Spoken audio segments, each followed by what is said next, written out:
Well, hello everybody and welcome back to the channel. I'm Richard and this is Lap of the World.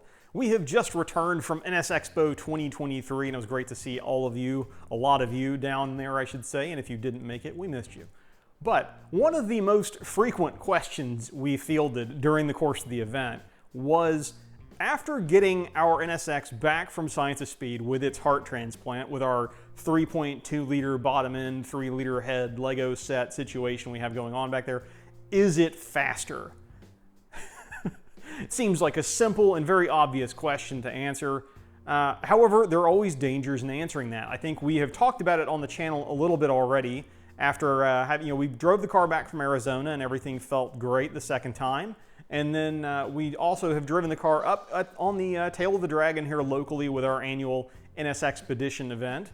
And coming away from those, my butt dyno suggested that, yeah, it does feel better, does feel faster, at least in places. I think the biggest thing that I mentioned was the torque gain from our added displacement was very apparent on the very twisty turns up in the mountains in East Tennessee, Western North Carolina that we drove. However, there's always a danger in talking about stuff like that it's a placebo effect. You know, I hadn't had the car in 9 months. It felt really good to have it back in general. Maybe everything felt fast. Well, I'll tell you what won't lie is a stopwatch. And fortunately, this video playing behind us as evidence, we have been to Atlanta Motorsports Park before. This video is from 2018 and the car at the time was just a baby with 266,000 miles on it. What that means is we have before and after both data and video from Atlanta Motorsports Park from the same track, in the same car and the same driver, with the old engine and the new engine.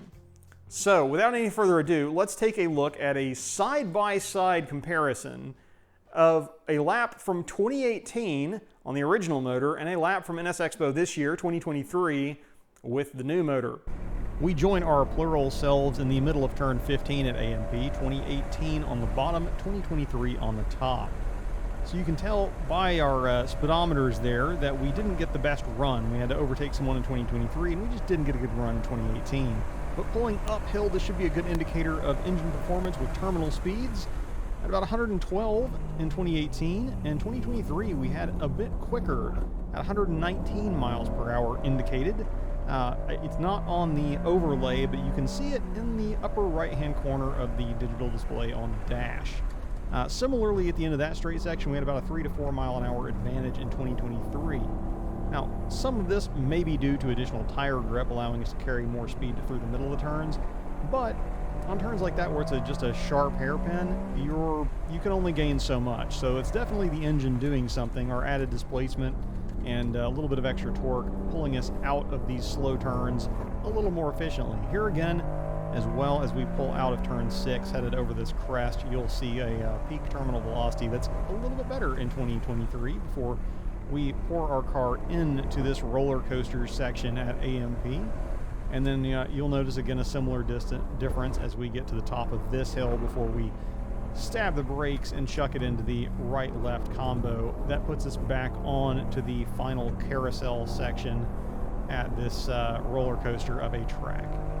So we're going to pull through here and then we will be looking for a lap time as we try and carve a line and balance the car on from a grip standpoint on this tricky kind of like compound turn we have here that turns into this uphill very, very fast. I didn't quite keep it flat in 2023. I had the lap before, but I had a slower run and we're being a little conservative with the car here, but just touching 20 miles an hour as we come across the line in 2023 as 2018 finally catches up. So as you can see, you can look at the indicated times there. We have 1 minute 38 seconds basically flat. Minute 38 seconds flat in 2018 compared to a minute 35.3 in 2023. So we gained nears makes no difference. We gained 3 seconds. So yeah, 3 seconds on a less than 2 mile track is basically an eternity. However, here are those caveats. In 2018, we were running Falken's RT 615K Plus tires. In 2023, we were running the Falken RT 660s, which are objectively stickier and quicker tires. Also, conditions were different, although the conditions, I believe, ambient conditions, I believe favored 2018. I think it was overall cooler, and the cooler air, it's denser, it feeds, you're going to get more horsepower out of the engine that way. Also, the tires are going to have more, you're going to be able to get more laps out of the tires before they're overheating. So I think conditions actually favored 2018. What favored 2023, though, was also, this was now my third time at AMP, the first time in 2018 with the NSX, a second time just earlier this year with the Gallardo. However, not fast I was able to go with the Gallardo at AMP, it still gave me another fresh look at the track and the line. Before coming back out this time, I was able to come out of the box much quicker and be up to speed much faster. I think in my first session at NSXPO, I was already in the 136s. So I didn't start in the, I think at this I'd started in the low 140s, kind of working up to speed and learning the track. I already had that picture in my head and was able to kind of go from there. And then, for my own part, I have 5 years more seat time. I haven't been to the track that frequently. However, I am constantly trying to improve and kind of autodidact my way to being a better driver overall. So there is that. Different tires, different conditions, driver with more experience and more experience at the track. However, I think if we look a little closer at the video, we could definitely find places where we were gaining on account of the engine.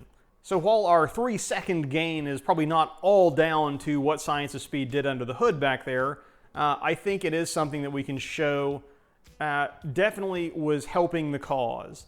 The car is definitely, it's healthy. Obviously, first and foremost, it's healthy.